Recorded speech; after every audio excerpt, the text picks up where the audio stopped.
நமக்கு மன ஒருமைப்பாடு இருந்தால் 5 நாள் செய்ய வேண்டிய வேலையை ஒரே நாளில் செஞ்சிடலாம். 10 நாள் செய்ய வேண்டிய வேலையை கூட ஒரு நாளில் செஞ்சிடலாம். ஆனால் உங்களுக்கு வந்து மன ஒருமைப்பாடு கொஞ்சம் கூட இல்லைன்னா என்ன ஆகும் அப்படின்னா, ஒரு நாள் செய்ய வேண்டிய வேலையை 10 நாள் ஆனாலும் செஞ்சிட்ருப்பீங்க. ஆனால் நடக்காது, அது முடியாது. ஒரு நாள் செய்ய வேண்டிய வேலையை 10 நாள் செஞ்சிட்ருப்பீங்க. அதான் மன ஒருமைப்பாட்டுக்குள்ளே வருது. அப்போ மன ஒருமைப்பாடு மட்டும் இருந்துச்சுன்னா 10 நாள் செய்ய வேண்டிய வேலையை ஒரே நாளில் செஞ்சிடலாம். அப்போ எவ்வளோ செயல்கள் செய்யலாம்னு பாருங்கள். அப்படி இருக்கும்போது சரி, மன ஒருமைப்பாடு அப்படிப்பட்ட அந்த மன ஒருமைப்பாடு ஏன் நமக்கு இல்லாமல், பெரும்பாலானவங்களுக்கு இல்லாமல் போகுது? இப்போ தியானம்லாம் பண்ணுறாங்க, அதனால தானே பண்ணுறாங்க. அப்போ ஏன் மன ஒருமைப்பாடு என்பது ஏன் மனிதர்களுக்கு இல்லாமல் போகுதுன்னா, இந்த பலவீனமான உணர்ச்சிகள் வந்து அவருடைய கவனத்தை சிதறடிக்கிறது. இப்போ மொபைல் ஃபோன் இருக்குது. அப்புறம் வந்து ரொம்ப மொபைல் ஃபோன் ஒரு கஷ்டமான விஷயத்தை செய்யும்போது மனசு என்ன பண்ணணும், அதுலேருந்து தப்பிக்க பார்க்கும். அதனால தான் தப்பிக்க பார்க்கும்போது எந்த விஷயத்தை நோக்கி தப்பிக்கும் தெரியுமா? கஷ்டமான விஷயத்தை செய்யும்போது ஒரு மனசு வந்து ரொம்ப லேசான விஷயத்தை நோக்கி தப்பிக்க பார்க்கும். அப்படிங்கும்போது இப்போ படிக்கும்போது என்ன பண்ணோம், லேசான விஷயம் ஏதாவது மொபைல் ஃபோன் பார்க்கலான்னு தோணும், டிவி பார்க்கலான்னு தோணும், அல்லது வந்து நண்பர்களோட எங்கேயாவது சும்மா ஊர் சுற்றிட்டு வரலான்னு தோணும், விளையாட தோணும். இந்த மாதிரி ஒரு கஷ்டமான விஷயத்தை செய்யும்போது மனசு என்ன பண்ணும், தப்பிக்க பார்க்கும். அதுதான் அந்த மன ஒருமை. அப்போ தப்பிக்க பார்க்கும்போது தப்பிக்க விடாமல் தடுக்கணும்.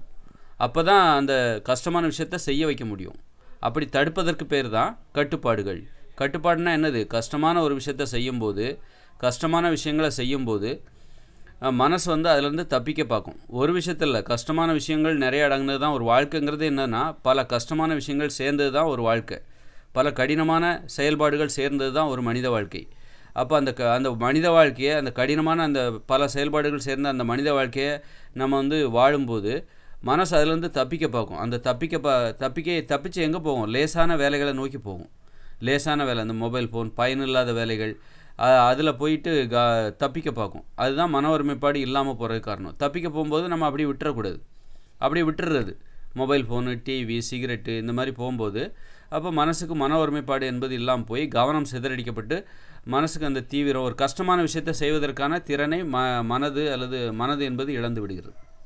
அதனால் கஷ்டமான விஷயத்தை செய்யும்போது நம்ம லேசான விஷயங்களில் மனசு தப்பிக்க பகுதியில் அதை வந்து தடுத்து நிறுத்தி, கஷ்டமான விஷயத்தை நீ பண்ணி தான் ஆகணும் அப்படிங்கிற ஒரு நிர்பந்தத்தையும் நெருக்கடியும் கொடுப்பதற்கு பேர் தான் கட்டுப்பாடுகள்.